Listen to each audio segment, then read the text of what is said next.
And once again, we're back with another super weak office PC. I picked this one up on eBay for just $56, and yeah, the specs are pretty bad. It comes with a really weak CPU, only 2 cores and 4 threads, which means it struggles to run pretty much any modern game at 60 frames per second. But here's the interesting part. This system actually has a lot of upgrade potential. So today I'm going to throw in a bit more money and try to turn this thing into something that can run modern games. The real question is, will it actually work, or am I just wasting even more money?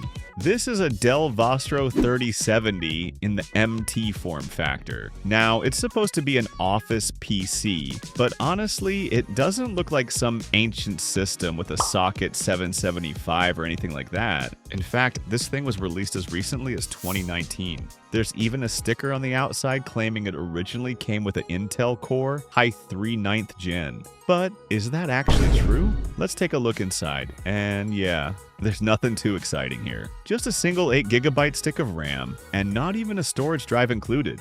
But one interesting thing. This board does have 2 RAM slots and a PCIe by 16 slot. And that right there could be the escape route that turns this from a boring office PC into something way more interesting. Now I'm curious, what CPU is actually inside this thing? And oh no, it's an Intel Pentium Gold G5400. I mean, no offense, but with just 2 cores and 4 threads, this is really weak by today's standards. Even with a max clock of 3.7 GHz, it's not going to handle modern games very well, which makes me think someone probably pulled out the original CPU and replaced it with this weaker one. That would explain why the system was so cheap. Alright, let's power it on and see just how bad it really is. But first, I'll need to plug in a drive so we can actually test it. Alright, so the system does power on, which is a good sign. But yeah, no miracles here. It really is just an Intel Pentium Gold G5400. When I checked it in CPU-Z, I noticed something really strange. This CPU is supposed to have 2 cores and 4 threads, but here it's only showing 2 threads. That's very unusual. I double-checked the system configuration and everything looked normal. No misconfiguration at all. And it gets worse. Whenever I try to open any application, the system just freezes completely. I can't do anything except force a shutdown. So at this point, I decided to take the CPU out and inspect it more closely. From the outside, it still looks fine. Nothing obviously wrong. I cleaned the contact pads with alcohol, reinstalled it, and tried again. But this time, it was even worse. The system freezes right at the boot screen. Alright, time to verify. I swapped in a different CPU to see if the issue is really coming from this one. And instantly, the system runs perfectly fine. So yeah, that confirms it. This CPU is definitely faulty. Taking a closer look at the contact pads, I noticed something suspicious. There are a few tiny black spots and even a darker area that looks like it might have been burned or damaged. I can't say exactly what caused it, but if you know what this might be, let me know down in the comments. Alright, so even if that CPU wasn't broken, it still wouldn't be anything impressive. It only comes with Intel UHD Graphics 610, which is basically like a cut-down version of a GT 710. And honestly, that's just not good enough. So yeah, I'm not even gonna bother trying to save it. It's time to move on. Instead, I decided to pick up something actually worth using. An Intel Core i5-9500. I got it for just $45, which is honestly a really solid deal. It has 6 cores, no hyperthreading, but if you want more cores or threads, you're looking at around $100. And in my opinion, that's just not worth the extra performance. So for this platform, this is pretty much the best value option I could find. And to be honest, if you're building a budget gaming PC, you really don't need anything higher than an i5, even on an older platform like this. Because let's be real, if you're buying used hardware like this, your main goal is probably to save as much money as possible. Right now, I already have 8 GB of RAM installed, so I'll just grab another 8 GB stick and run it in dual channel. That alone should give a nice performance boost. To get the most out of this system, I definitely need a dedicated GPU.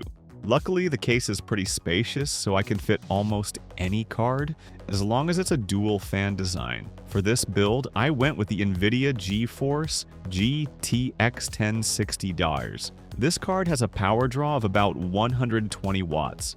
The PCIe slot can provide 75 watts, which means I still need an extra 45 watts from an external power source. So I ended up using a SATA to 6-pin adapter. But I'll be honest, I don't recommend doing this. There are plenty of warnings out there saying these adapters can actually be a fire hazard. A much safer option would be using a GPU that doesn't require external power. Now let's talk about total power consumption. The CPU and GPU together will use around 185 watts, and if we add roughly 25 watts for the rest of the system, that puts us at about 210 watts total. Since this system has a 260 watt power supply, it should be just enough to handle everything without pushing it too far. Alright, let's see how this thing actually performs. I started with Minecraft. At first, both the CPU and GPU were running at full load, but the FPS was stuck at around 30 FPS. That didn't make sense. So I took a closer look and found the problem. The CPU was only running at 3 GHz, even though it's supposed to boost up to 4.4 GHz. So I jumped into the BIOS, and sure enough, Turbo Boost wasn't enabled. All I had to do was turn it on, and instantly, the CPU started boosting past 4 GHz. And just like that, performance improved. Computers are weird like that, but of course, nothing comes for free. Because of that change, the CPU temperature shot up to over 90 degrees Celsius. And yeah, running like that long term is definitely not a good idea. So now I needed a better cooling solution. At first I wanted to install a 4 heat pipe tower cooler, but it was simply too big. I couldn't even close the case. So I had to go with a different option. I picked a cooler with a larger, thicker heatsink, which should theoretically improve heat dissipation. And on top of that, I enabled fan control override in the BIOS to push the fan to maximum speed.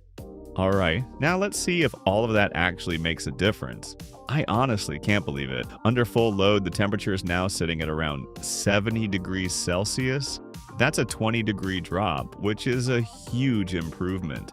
But of course, every solution comes with a trade-off. In this case, noise. My ears are basically getting tortured by how loud this system is right now. It sounds like a jet engine taking off. But honestly, I'm just going to ignore it for now and keep testing. Performance comes first. Still, if you guys have a better solution for this, let me know down in the comments. Let's start with Minecraft. At 1080p with a render distance of 32 chunks, performance is actually really solid. When I'm moving around on the ground, FPS stays well above 100, and when I fly up and look down, it drops slightly to around 80 FPS. Honestly, whether you're a casual player or more competitive, this is more than good enough. Now, if I turn on shaders at the same 32 chunks, the FPS drops to around 30 FPS. Not amazing, but still playable. And you do get that beautiful visual upgrade, so it's a fair trade-off.